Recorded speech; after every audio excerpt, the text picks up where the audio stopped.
once we get past the midterms, and even before that, of course, but once we get past the midterms, all eyes in the political media will turn to 2016. And it's unclear who, I think many people assume that Hillary Clinton will run. I'm one of those people. It's unclear who else will run against her.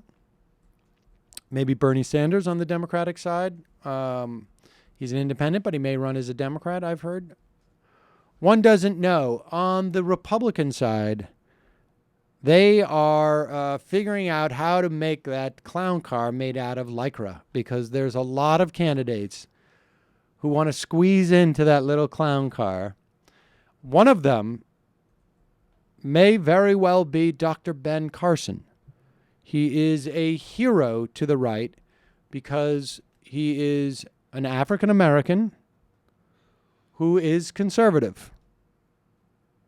And therefore, he is a hero to them. He also was an early critic of Obamacare. And he's, by all accounts, he is a brilliant brain surgeon. Is that right? Is he a brain surgeon? Yeah. But when it comes to politics, and just about every other topic I've heard him opine on, this is definitely a guy, I would say, you're somebody I want to operate on me if I have a brain problem. But when it comes to, he's not a brain surgeon? But when it comes to other topics, you are not quite a brain surgeon or a rocket scientist. You're just like a normal, average, dim-witted conservative, basically. And the upside is that normal, average, dim-witted conservatives say crazy-ass things like this to Newsmax host J.D. Hayworth. Now to see Attorney General Holder use the full assets of the Justice Department for what he claims to be an inquiry into Ferguson. Is he using that official government agency for political purposes? Well, I would say... now, pause it.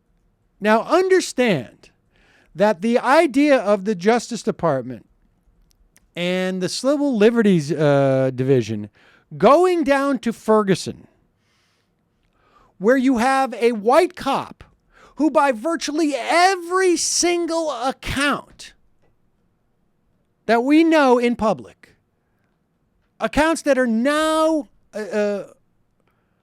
corroborated by contemporaneous video from a huge number of witnesses who say that basically this white cop just shot this black man down. Cold-blooded murder. We have a grand jury where the prosecutor's going in there not even specifically seeking an indictment. You have the police departments around there that have not even arrested this guy when there is a preponderance of evidence suggesting that he should be arrested. The idea that the Justice Department would go down there because there could be some racial tint to this is the least surprising aspect of this story.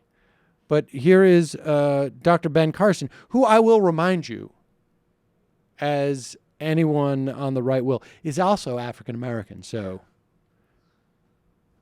here's his perspective on this. People should read a book called The Naked Communist. It was written in 1958, and it sort of shows the whole timeline of what would be necessary in terms of, gaining control of school systems, of unions, and eventually being able to get a foothold in government, the executive branch included, which includes the DOJ. And what could be done under those circumstances. It was written in 1958. If you read it, you would think it was written last year. Pause it for a second.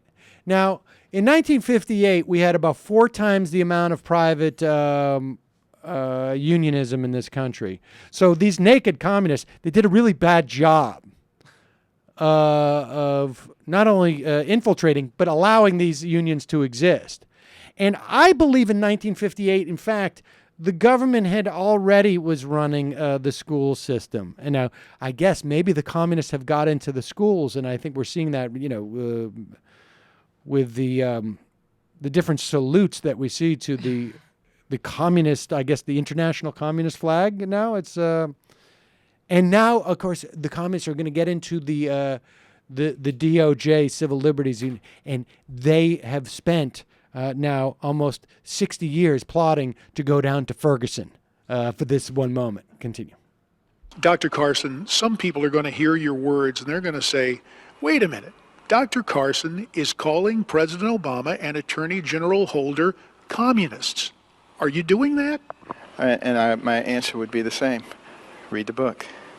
I just gave it to you. Read that book, The Naked Communist by Cleon Skousen. And read, Mein Kampf, and read the works of Vladimir Lenin. Read them yourself. I tell people, don't listen to what I'm saying. Read it yourself. I think it'll make a much bigger impression on you. Read Mein Kampf if you want to know what the Obama administration is up to, folks. Wow. I can't wait to get this guy. I can't wait for this guy to be in the debates. I mean, look, it's just, wow. And I have to, it's the member show, so I will concede this. I mean, look, I don't know, and I know this is lowbrow stuff, but there really is no funner time for me. Or I should say, like, one of the funnest times I've had was those 6 months when during the Republican primary, because these guys are just so bat crap crazy. And the thing is that they're in a race to out bat crap crazy each other. I mean, it's unbelievable and just wow.